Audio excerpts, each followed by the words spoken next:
very beginning, I knew that I was faster than most other people. Started getting the phone calls from different sponsors. I was the star going into the first Olympics. I've never taken a performance-enhancing drug, and I never will.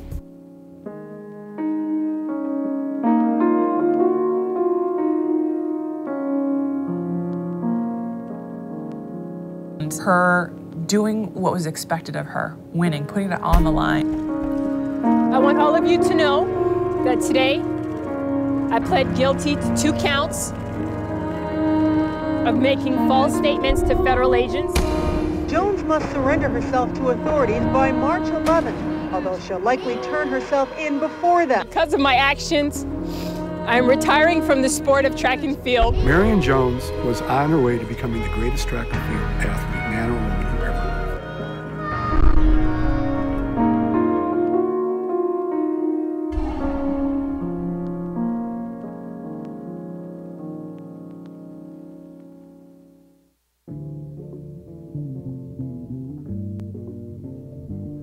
Marion Jones is a free woman. The disgraced sprinter was released from a federal prison in San Antonio. Honey, you never know how your life is going to change.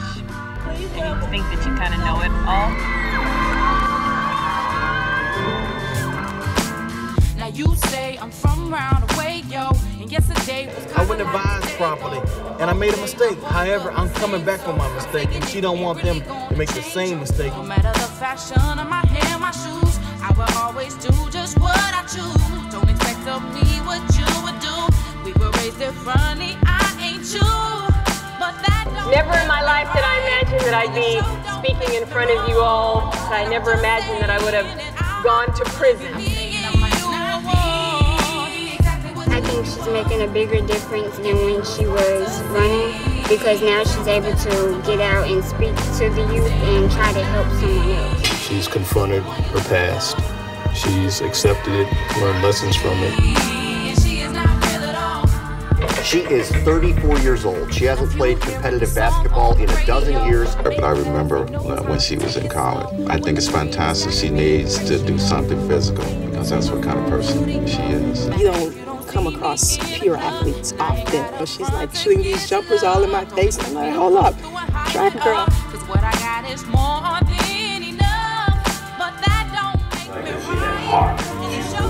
What doesn't kill you makes you stronger, you know, and that's why I think right now there's no telling what Marion's going to do, because, you know, she is probably right now one of the strongest women in the world.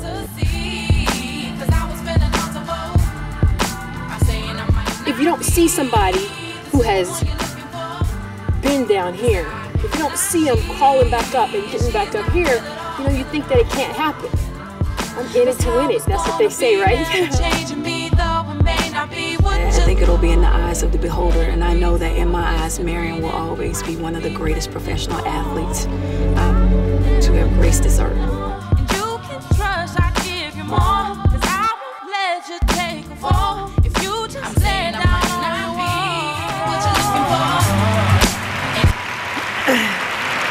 Good morning. Good morning, everybody. Stand up. Stand up, please. Bend your legs a little bit. Let's wake up. It's going to be an awesome day here. Stretch your arms, stretch your legs. Let's get going. You guys can sit down. Good morning to you all. It's such a joy and honor for me to be here participating and speaking at this conference. Before I go any further, I want to take a moment to thank Ms. Marion Hurd and the members of the Massachusetts Conference for Women and the board and the wonderful volunteers who really make all of this happen. Having been a speaker at several of these conferences, I know a lot of the hard work that goes into preparing for a successful conference such as this. So I want to thank all of them for making this happen. And although we only have a very short time here this morning, I want to share with you a few thoughts about the impact of our choices on our lives and the lives of others. Particularly, I want to look at this whole idea of rebuilding trust in your own life. And by doing so, I hope it will enable you all to really live fearlessly in your own lives. What I've learned, much like the main theme of this conference, is that living fearlessly is a major key to realizing your dreams and achieving your true potential in life and enjoying fulfillment in who you are and what you want to do. But perhaps many of you here today can't live that fearless life because, like me, you've made poor choices in your own life, or you're in the midst of situations that have broken the trust with people who are important to you in your life, and you're struggling with getting back on the right track and pursuing your true purpose in life. So I want to talk with you a little bit about my personal journey and the struggles with losing and rebuilding trust, and hopefully you guys can take away something for your own lives. So I'm not sure if not all of you guys are familiar with some of my story. About 10 years ago, as you saw a little bit on that video there, I was once regarded as the fastest woman on the earth, and I won an unprecedented 5 Olympic medals in track and field. I was on the cover of major magazines such as Vogue and Time, and I was earning millions of dollars, and outwardly I was on top of the world, but inwardly I was truly a mess. Although I was publicly projecting a confident and a strong image, my personal issues were very actively undermining me within, and I was hurting, but I didn't want to display that publicly, or for that matter, privately admit. It's funny, well, I like to say sad funny, how we can know that something is wrong in our lives, but we're either too proud, we're too ashamed, lazy, or sometimes just stubborn to get the help that we need, and that was me. So over the next few years, I made choices that caused me to cross lines that I knew were not right. Slowly, my life really did become a train wreck, and I went from being this media darling and earning a 7-figure income to being pursued by federal investigators for lying. By the time I pled guilty to those charges in October of 2007, I had lost almost everything. I compromised my integrity, and it cost me big time financially, my reputation, and as you saw, my freedom. I betrayed the trust that many people had put in me, including my family, my friends, and my fans. And so by the time I entered prison in March of 2008 to serve my 6-month prison term, my life was in pieces. Only a few years before, I had gained so much so quickly, only to watch it all get washed away by the choices that I had made. And I was tired, and I felt defeated. Thankfully, that final chapter of my life had not been written, and God was not done with me. I like to say that 6 long and hard months, and particularly the 49 days that I spent in solitary confinement, was perhaps the most profound and life-changing moment in my life. And being in solitary confinement for 23 and sometimes 24 hours a day forced me to deal with many things in my life, many personal and at times uncomfortable things that in the past I was able to run away from, no pun intended, because of my athletic abilities and my accomplishments. I had to come to grips with the choices that had brought me so low and had cost me so much. But I learned about myself, and for the first time in my life, I learned to love and to accept myself, the good, the bad, and the sometimes ugly. I also grew in my relationship with God, who for most of my life had only played a minor role.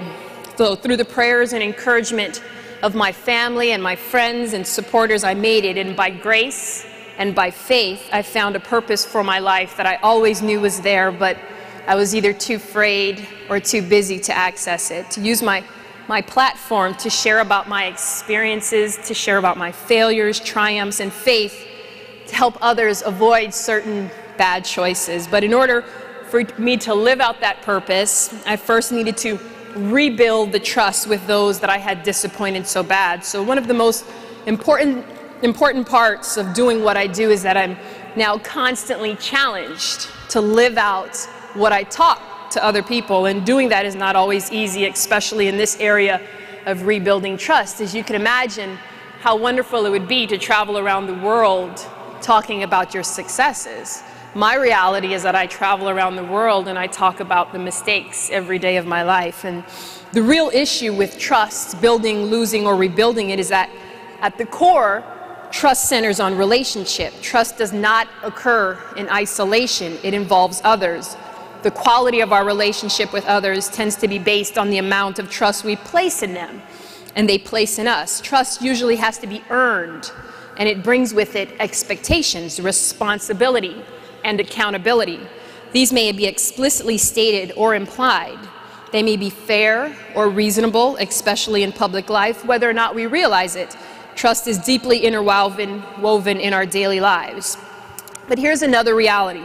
Every day we have countless opportunities to build or to damage our trust with other people, both intentionally and unintentionally. Earning trust is often difficult. Rebuilding lost or damaged trust is far harder.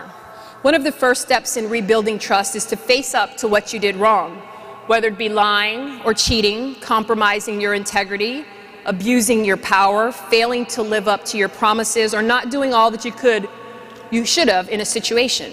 Dealing with what we've done is perhaps the hardest part, because it's often a reflection of where we are in our lives, and that can definitely be scary. However, what I learned, unfortunately the hard way, was that it's best to deal with whatever you have done sooner rather than later. And in attempting to protect myself, to dig in my heels and to become defiant while attempting to cover my wrongs, everything finally became unglued. And the longer you choose to hide or to postpone confronting what you've done, the worse it can become.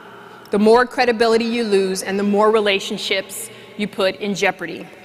Another important part of this rebuilding process is being aware and sensitive to how your violation of trust has affected others, directly or indirectly. Sometimes people will be vocal about their disappointment or their hurt, but others may not. And in both situations, especially in the most important relationships, you may need to step back and really think about how you would feel if you were on the other side of the equation. When you break trust, particularly in significant relationships, you're going to have to go that extra mile to earn back your credibility.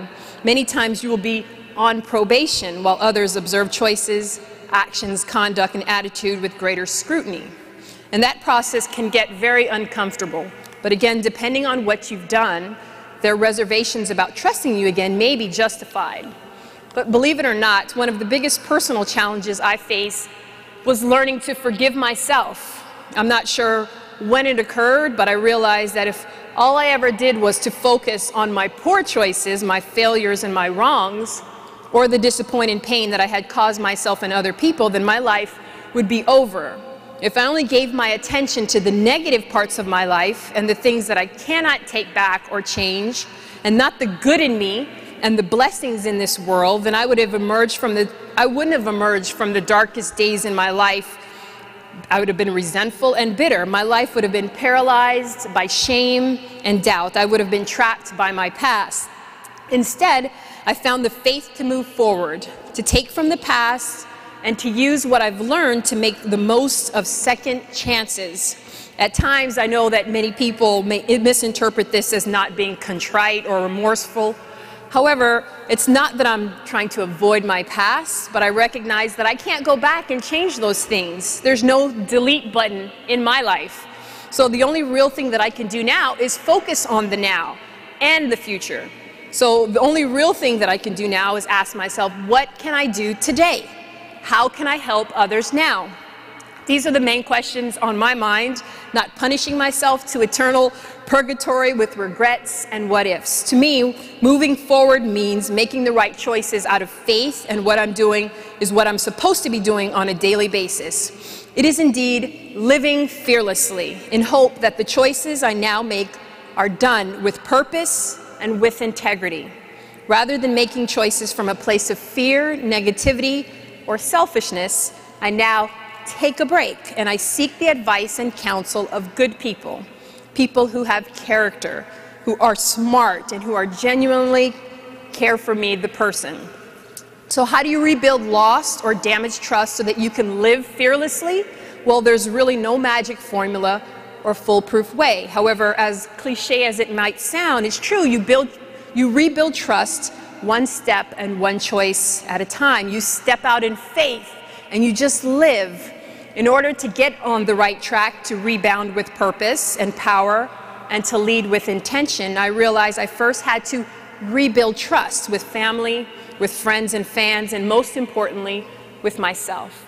Thank you very much for listening, and I hope you guys have a wonderful day.